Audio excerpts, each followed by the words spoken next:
pas de conjugaison en chinois. Oui, vous venez de l'entendre, mesdames et messieurs, il n'y a pas de conjugaison en chinois. D'abord, je vous salue tous. Aujourd'hui, nous allons voir la conjugaison en chinois.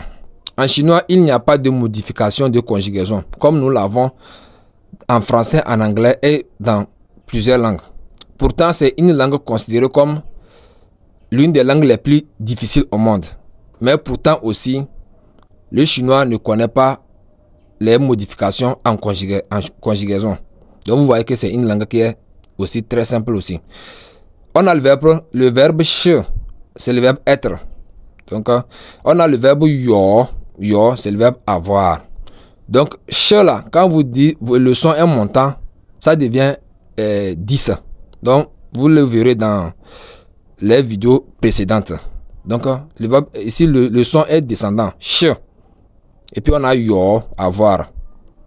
On va passer tout à l'heure aux exemples, à la conjugaison avec des pronoms. Ici, nous avons wo, che, je suis. Ni che, tu es. Donc ta che, il ou elle est. Women che, nous sommes. Ni men che, vous êtes. Ta men che, ils ou elles sont. Donc yo, c'est avoir ça. Wo yo, j'ai. Ni yo, tu as. Ta yo, il ou elle a. Women yo, nous avons. Ni men yo, vous avez. Ta men yo, ils ou elles ont. Donc vous voyez que c'est simple. On prend les pronoms personnels et puis on ajoute le verbe. Donc pas de complication. Pas de ST.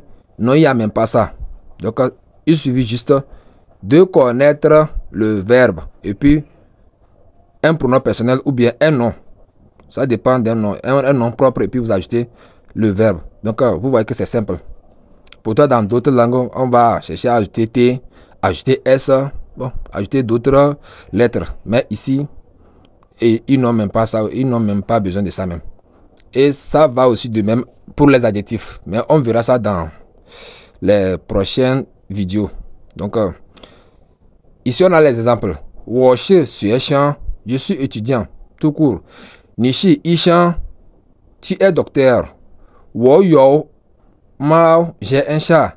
Ta you guo, il ou elle a un chien. Donc très simple.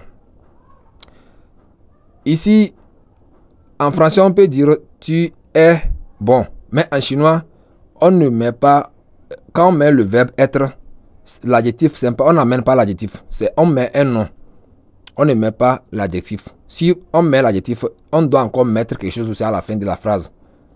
Donc c'est ça aussi qu'il faut retenir. Donc quand ici on a dit wo shi xue xiang, vous avez xue xiang, c'est étudiant, ça, un apprenant. Donc si c'est un adjectif là-bas, on doit ajouter quelque chose aussi à la fin. Vous voyez. Donc shi, quand on dit shi, ce qui est en même temps, ça doit être un nom. Mais si on ajoute un adjectif, comme en français, automatiquement, il y a quelque chose qu'on doit remettre aussi à la fin. Parce que en chinois, l'adjectif est directement collé au pronom personnel ou bien au nom. C'est pour cela que vous avez dit qu'on dit ni hao. Ni hao. Hao là, c'est un adjectif. Ni hao. Donc toi, bon. Toi, bien. Vous voyez. Donc, c'est simple. Là-bas aussi, il n'y a pas les adjectifs épithètes, attributs. Non, il n'y a même pas ça en chinois. Donc il suffit de connaître l'adjectif et puis de me parler aussi pour les verbes. Donc c'est très simple. Merci pour vous. Merci pour le suivi aussi. Merci. N'oubliez pas de vous abonner parce que dans les jours à venir, on aura même à faire les choses avec des natifs, des professeurs natifs.